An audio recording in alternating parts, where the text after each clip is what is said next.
Bună, eu sunt Miruna și bine ați venit la Human Habits. Astăzi o să vă povestesc despre filmele mele preferate din toate timpurile, partea a doua.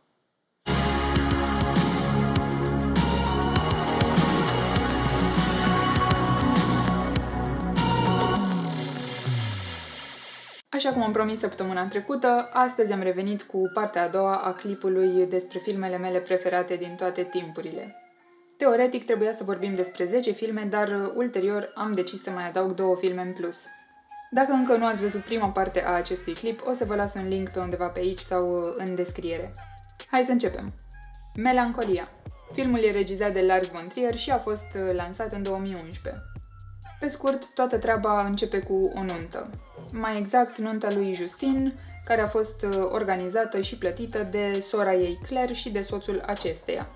Problema principală în filmul ăsta e că personajele știu că Pământul urmează să intre în coliziune cu o planetă enormă pe nume Melancolia. Relația dintre cele două surori e punctul central al poveștii și filmul e împărțit în 2 capitole, Claire și Justin. Estetica e excepțională ca de fiecare dată în cazul lui Lars von Trier. Atunci când vine vorba de filme despre sfârșitul lumii, ăsta e clar preferatul meu. Dar, evident, sunt mereu curioasă de filme noi, așa că dacă aveți sugestii de filme despre sfârșitul lumii, vă rog să le lăsați în comentarii. Ar mai fi multe chestii de spus despre filmul ăsta, dar urmează să fac destul de curând un clip și despre Lars von Trier și o să discutăm mai detaliat acolo. Și până una alta, vă super recomand să vedeți Melancolia dacă nu l-ați văzut deja. Din distribuție fac parte Kirsten Dunst, Charlotte Gainsbourg, Alexander Skarsgård, Charlotte Rampling și Stellan Skarsgård. Filmul e disponibil pe Mubi. Candy. Filmul e regizat de Neil Armfield și a fost lansat în 2006. Pe scurt, e vorba despre un poet care se îndrăgostește de o pictoriță și toate-s bune și frumoase până în momentul în care aflăm că el e dependent de heroină, ea la rândul ei devine dependentă de heroină și toată treaba se complică super nasol. Candy nu aduce neapărat ceva nou în toată masa de filme care au ca temă dependența de droguri. Dar nici nu știu dacă treaba asta contează, adică factorul de noutate. Candy e pe lista asta pentru că are câteva secvențe care pe mine m-au marcat și mă refer în special la secvențele cu părinții ei. Și evident pentru rolul interesant pe care îl face Geoffrey Rush. Din distribuție fac parte Heath Ledger, Abbie Cornish și domnul mai sus menționat. Filmul e disponibil pe Amazon. Breaking the Waves. Filmul e regizat de Lars von Trier și a fost lansat în 1996. Pe scurt, e vorba despre Bess, o femeie extrem de credincioasă care locuiește într-un orășel din Scoția. Bess ajunge să se căsătorească cu Ian, care lucrează pe o platformă petrolieră și e ateu. Având în vedere ocupația lui, Ian e plecat de acasă în mare parte din timp. Așa că Bess are la un moment dat o conversație cu Dumnezeu în care îl roagă să-l aducă pe Ian mai repede acasă. După toată chestia asta, Ian chiar ajunge mai repede acasă, dar nu în felul în care se aștepta Bess. Din distribuție fac parte Emily Watson, pe care o știți sigur din seria Chernobyl de pe HBO, și Stellan Skarsgård. Filmul e disponibil pe Amazon și HBO Max. Monsters Ball. Filmul e regizat de Mark Forster și a fost lansat în 2001. Pe scurt, e vorba despre Hank Grotowski, care lucrează împreună cu fiul lui Sonny ca paznici la o închisoare. Ăștia doi locuiesc împreună cu Buck, un bătrân rasist care e tatăl lui Hank și bunicul lui Sonny. Hank execută un prizonier, are parte de o mare dramă în familie și se îndrăgostește de Letitia, o femeie de culoare care vine în relație la pachet cu propria ei mare dramă. Hank și Letitia descoperă că au mai multe legături decât credeau inițial. Monsters Ball mi se pare un film bun per total, cu un subiect puternic, dar motivul principal pentru care e pe lista mea sunt prestațiile actoricești. Toată lumea joacă superb. În special Heath Ledger, care, din punctul meu de vedere, a făcut în filmul ăsta cel mai bun rol din cariera lui. Și spun asta în contextul în care am văzut toate filmele cu Heath Ledger și e unul dintre actorii mei preferați. Deci chiar vă recomand să vedeți filmul ăsta. Din distribuție fac parte Halle Berry, Billy Bob Thornton, Heath Ledger și Peter Boyle. Filmul e disponibil pe Amazon. Maps to the Stars. Filmul e regizat de David Cronenberg și a fost lansat în 2014. Pe scurt, e vorba despre familia Weiss, o familie de vedete care locuiește la Hollywood, evident. Îl avem pe Stafford, tatăl, care e analist, /guru, /psihoterapeut pentru vedete și totodată e și scriitor de cărți de self-help și a făcut o grămadă de bani din chestia asta. Cristina, mama, se ocupă aproape exclusiv de cariera fiului lor de 13 ani, Benji, care deja e destul de faimos, iar Agatha, fiica lor, s-a întors acasă de la un sanatoriu unde a stat destul de multă vreme pentru piromanie. Agatha se împrietenește cu un șofer de limuzină care e și actor și cu care începe o relație destul de ciudată. Iar în toată ecuația asta ni se prezintă și Havana, care e o actriță care face terapie din cauza că mama ei o bântuie la propriu. Filmul ăsta e destul de ciudat, dar e interesant și personajele mi se par deosebite, în special Havana și Agatha. Din distribuție fac parte Julianne Moore, Mia Wasikowska, Robert Pattinson, John Cusack, Evan Bird și Olivia Williams. Filmul e disponibil pe Mubi. Irreversibilă. Filmul e regizat de Gaspar Noé și a fost lansat în 2002. Pe scurt, e vorba despre Alex, o tânără care e bătută și violată de un străin la metrou. Iubitul ei actual, împreună cu fostul ei iubit, decid să se răzbune și angajează 2 criminali ca să-i ajute. Și evident pleacă în căutarea individului.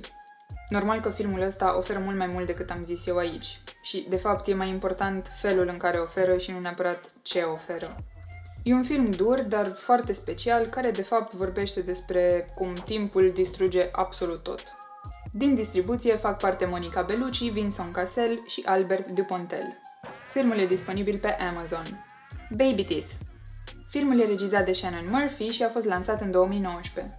Pe scurt, e vorba despre Mila, o adolescentă foarte bolnavă, care are parte de prima ei dragoste atunci când îl întâlnește pe Moses, un dealer de droguri de stradă care nu e cu mult mai mare decât ea. Și sigur că toată combinația asta îi sperie teribil pe părinții Milei. Povestea totuși nu e previzibilă, chiar dacă la un moment dat ai senzația că știi ce urmează să se întâmple. Povestea asta e despre prejudecăți și despre scenariile pe care ni le facem cu toții ca să ne fie mai ușor să ne trăim viața. Și să o acceptăm și despre faptul că uneori poți să găsești alinare fix acolo unde nu te-ai fi așteptat niciodată. Și despre faptul că, măcar din când în când, e bine să trăiești ca și cum n-ai avea nimic de pierdut.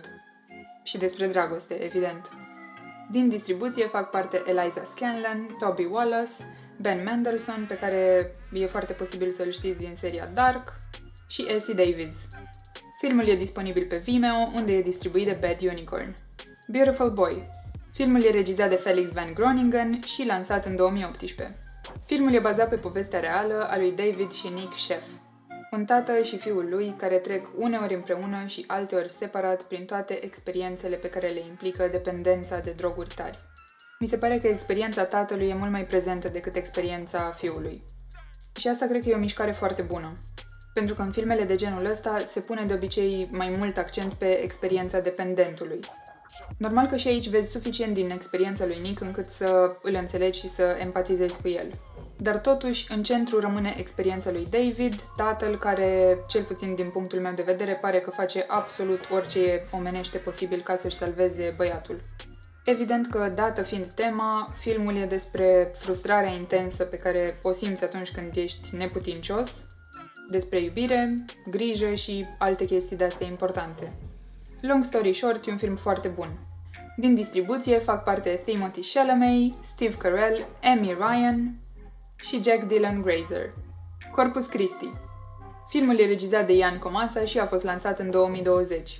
Pe scurt, e vorba despre Daniel, care e proaspăt ieșit dintr-un centru de corecție, unde și-a dat seama că își dorește foarte tare să devină preot.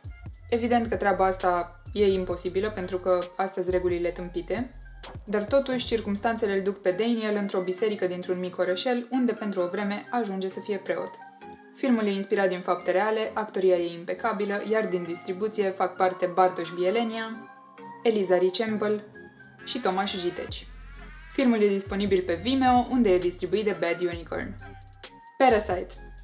Filmul e regizat de Bong Joon-ho și a fost lansat în 2019. Pe scurt, e vorba despre o familie foarte săracă care treptat se infiltrează în viața și casa unei familii foarte bogate. Mi se pare un film excelent pentru că reușește să-ți arate lucrurile așa cum sunt. Nici foarte dramatice, nici foarte amuzante, ci așa cum sunt. Practic, ce vreau să spun e că filmul ăsta de multe ori te face să râzi și să plângi în același timp. Toate comentariile și părerile despre inegalitate, probleme sociale, sărăcie extremă, bogăție extremă, ambiție sau lipsa ei, relații interumane și ce înseamnă de fapt familie, exprimate prin intermediul acestui film, mi se pare că sunt foarte nuanțate și mai degrabă te ajută să începi o discuție, decât să-ți dea niște răspunsuri rigide. Și asta cred eu că e o chestie foarte valoroasă. Un film bun de tot. Distribuția mi se pare perfect aleasă și din ea fac parte Kang Ho-sung, Lee Sun-kyun, Yo Jong-cho, Choi Woo-sik și Park So-dam. Filmul e disponibil pe Amazon. Inside Out. E un film de animație regizat de Pete Docter și lansat în 2015. Pe scurt, e vorba despre Riley, o fetiță care ușor începe să devină adolescentă și, evident, paleta ei emoțională devine mai nuanțată. E vorba despre procesul de creștere și transformare prin care trecem toți și care, cinstit vorbind, e dureros. Și poate că nu devine mai puțin dureros și confuzant nici după ce trecem de perioada adolescenței, doar că învățăm noi să-l gestionăm mai bine. Chiar e un film fantastic de bun pe care îl recomand oricui. Din distribuție fac parte Caitlin Diaz, Richard Kind, Amy Poehler și Bill Hader. Filmul e disponibil pe HBO Go. Gamo. Filmul e regizat de Harmony Korine și a fost lansat în 1997. Pe scurt, filmul prezintă povestea mai multor personaje atipice uitate de soartă într-un orășel din Ohio. Cu niște ani în urmă, o tornadă a distrus mai bine de jumătate din oraș și a omorât cam tot pe atât. Și personajele rămase în urmă sunt cumva consecința acestui fapt. Un soi de personaje principale ar fi Solomon și Tumblr, doi adolescenți care ne arată aventurile lor antisociale de zi cu zi, ca de exemplu inhalatul de lipici, omorâtul de pisici, mersul pe niște biciclete care stau să se dezintegreze și interacțiunea lor cu tot felul de vecini care mai ciudați. Și în tot peisajul ăsta apare și un personaj tăcut și duios care se dă pe skateboard prin oraș și care poartă niște urechi roz de iepure. Filmul se ghidează destul de mult după regulile impuse de Dogma 95, care e un manifest gândit de Lars von Trier și Thomas Vinterberg, despre care o să vorbim mult mai pe larg într-un clip dedicat lor. Pe foarte scurt, Dogma 95 e un set de 10 reguli care ar trebui să-i ajute pe regizori să scape de orice artificiu inutil și să facă un cinema esențial. Din distribuție fac parte Jacob Reynolds, Chloe Sevigny, Nick Sutton și Jacob Sewell. Filmul e disponibil pe Vimeo. Astea au fost cele 12 filme de pe lista mea. Sper că ați aflat chestii noi și poate o să descoperiți un film care să vă placă și vouă sau poate chiar o să descoperiți că avem vreun film preferat în comun. Aștept cu super interes feedback-ul vostru. Și pentru astăzi cam asta a fost. Dacă v-a plăcut acest clip, puteți să-mi dați un like, un share, un subscribe și ne vedem data viitoare. Ciao! Bess ajunge să se căsătorească cu Ian, care lucrează dragă. Simplu. Din distribuție am chicotit. Billy Bob Thornton. Deși are 6,1 pe IMDb, pentru că nu este The Godfather, ce crezi?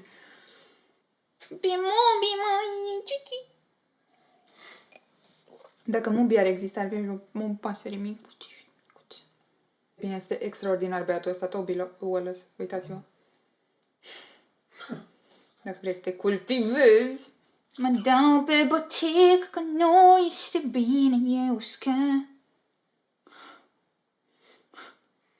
Dar dacă filmul ăsta durează 15 minute? Nu durează. Dar poate că... Mă opresc la mijloc. Pe scurt, filmul prezintă povestea mai multor...